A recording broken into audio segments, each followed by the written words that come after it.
Out of your whole life, give but a moment. All of your life that has gone before, all to come after it. So you ignore, so you make perfect the present. Condense in a rapture of rage for perfection's endowments, thought and feeling and soul and sense. Merged in a moment which gives me at last, you around me for once, you beneath me, above me, me. Sure that despite of time future, time past, this tick of our lifetime's one moment you love me. How long such suspension may linger? Ah, sweet, the moment's eternal, just that and no more. When ecstasy's utmost we clutch at the core, while cheeks burn, arms open, eyes shut, and lips meet. In this poem, the persona asks his loved one to join him in physical intimacy to create the perfect, intense, sublime moment. However, in the final quatrain, the persona then suggests that actually this moment may be so intense that it could be seen as triggering an eternal relationship of love and sexual ecstasy.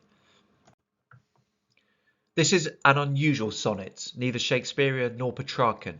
It uses the rhyming structure A B B C A C D E D E F B B F. The first line is distinctive, isn't it? With its weird word order, which begins with out of your whole life, as opposed to the main verb or subject. This introduces the semantic field of time within the poem and cleverly lays the emphasis on the huge expanse of a human life, rather than the need for the loved one to give in or give a mere moment. There's a lot of repetition in this poem. Within the first 6 lines, we have life, life in lines 1 and 2, all and all in lines 2 and 3, and then the polyptoton of perfect and perfection in lines 4 and 5. This not only implies that the persona is saying the same thing again and again, just using slightly different phrasing, in order to increase the chances of acquiescence, but also creates a more intense claustrophobic feel aimed at pressurizing the loved one into giving just one wee moment, a moment which will be unlike any moment that has come previously or will ever come again, a perfect moment.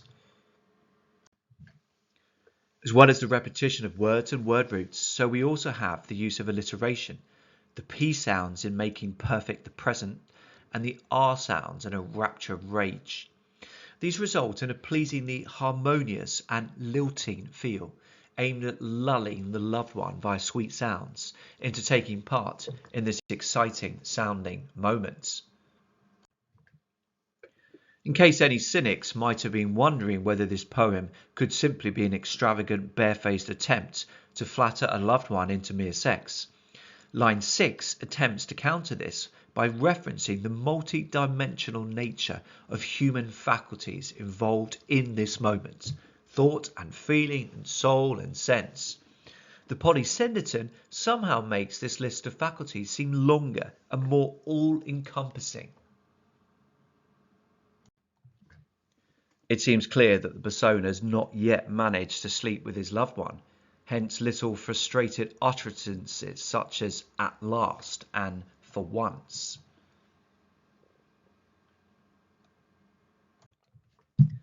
The lovemaking he has in mind will not just be passionate, but varied, and include a variety of sexual positions.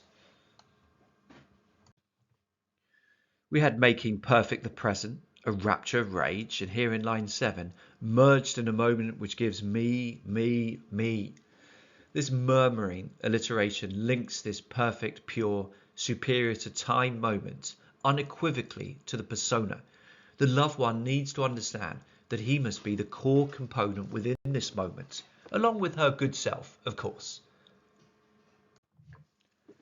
A volta within a poem signifies a shift in thoughts or focus, and within Browning's Now, it takes place in line 11, with the rhetorical question wondering whether this perfect moment could potentially last much longer than originally signified. Meanwhile, the caesuras in line 11, with the question mark, comma, and dash, seem to illustrate that a delicious figurative orgasm may just have taken place. This moment will contain such feverish ecstasy that the pair would be holding each other's bodies and very humanities incredibly tightly. They would be fused to such an extent that it would not be possible to identify which body parts belong to which person. There would just be generic cheeks, arms, eyes, and lips. The rhyming structure of the final quatrain emphasizes the crucial importance and joy provided by the sexual union. It is undeniably sweet that they finally meet within this intercourse. It's that time again, dear viewers, subscribers, and pupils.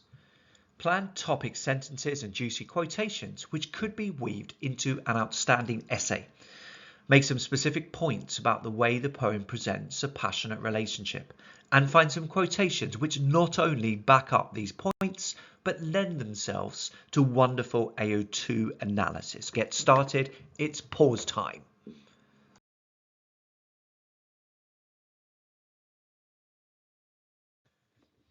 I start with the idea that a genuinely passionate relationship triggers an emotional and spiritual response as well as physical desire. This could be backed up by the polysyndetic thought and feeling and soul and sense. Another point could be that passions can result in a persona seeking to temporarily obliterate all thoughts of other time periods in order to create a more intense, perfect, sublime moment. I could then explore the quotation, so you ignore, so you make perfect the present. Finally, I might state that a passionate relationship is all-consuming and intensely physical. I could then probe the quotation in which the pronouns are deliciously omitted. We clutch at the core while cheeks burn, arms open, eyes shut, and lips meet. In my model paragraph, I write, in now, passions can result in a persona seeking to temporarily obliterate all thoughts of other time periods in order to create a more intense, perfect, sublime moment. He demands to his loved one that she ignores all of your life that has gone before and all to come after it in order to make perfect the present. The use of anaphora in the beginning of lines 2 and 3, all, emphasizes the persona's desire to focus exclusively and intensely on this moment of physical, emotional, and spiritual intimacy. No other distractions, memories, or thoughts. Meanwhile, the adjective perfect confirms the aspirational nature of his desires. His passion is such that a sublime experience, even if incredibly short, this tick, must be pursued ahead of all else.